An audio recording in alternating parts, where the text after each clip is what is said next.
দেখছেন কলকাতা টিভি, আপনাদের সঙ্গে রয়েছে ভাস্বতী। শুরু করছি সংবাদ সারাদিন। কাঁথিতে ভয়াবহ দুর্ঘটনা, বাস ও গাড়ির মুখোমুখি সংঘর্ষ। দুর্ঘটনায় গাড়ির আরোহী সহ 4 জনের মৃত্যুর খবর পাওয়া যাচ্ছে। কাঁথিতে ভয়াবহ দুর্ঘটনা এবং বাস ও গাড়ির মুখোমুখি সংঘর্ষ। দীঘাগামী বাসের সঙ্গে মুখোমুখি সংঘর্ষ এবং দুর্ঘটনায় গাড়ির আরোহী সহ 4 জনের মৃত্যু হয়েছে। বাস ও গাড়ির মুখোমুখি সংঘর্ষে 4 জনের মৃত্যু। সমীরণ সহ প্রতিনিধি রয়েছেন ফোন লাইনে। সমীরণ, কিভাবে ঘটলো এই দুর্ঘটনা? আজ সকালে পর্যটক বোঝায় 4 জন আসছিল সৈকতনগর দীঘাতে।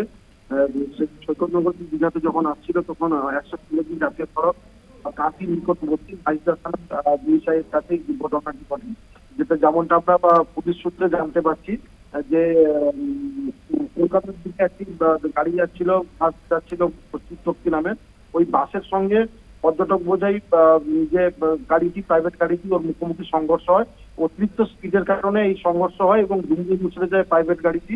তার গাড়ির মধ্যে থাকা 4 জনই ঘটনাস্থলে মৃত্যু হয় এবং দুর্ঘটনার এমন ভয়াবহতা ছিল যে গাড়ির মধ্যে থেকে ওই মৃতদেহগুলি বের করানো সম্ভব হয়নি দুমড়ে মুচড়ে যাওয়ার ফলে।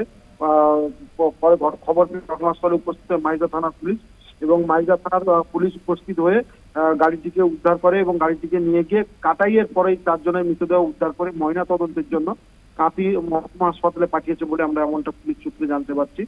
তবে যেটা পুলিশ অনুমান করছে যে অত্যধিক দ্রুত গতিতে থাকার কারণে এমন দুর্ঘটনা ঘটেছে। এই ঘটনাকে কেন্দ্র করে এলাকায় যথেষ্ট উত্তেজনা রয়েছে এবং আতঙ্কিত রয়েছে এলাকার মানুষজন।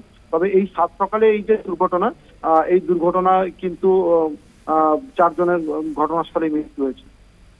একদমই, ধন্যবাদ সমীরণ। দুর্ঘটনায় গাড়ির আরোহী সহ 4 জনের মৃত্যু হয়েছে। বাস ও গাড়ির মুখোমুখি সংঘর্ষ। আজ সকালেই ঘটে এই দুর্ঘটনা।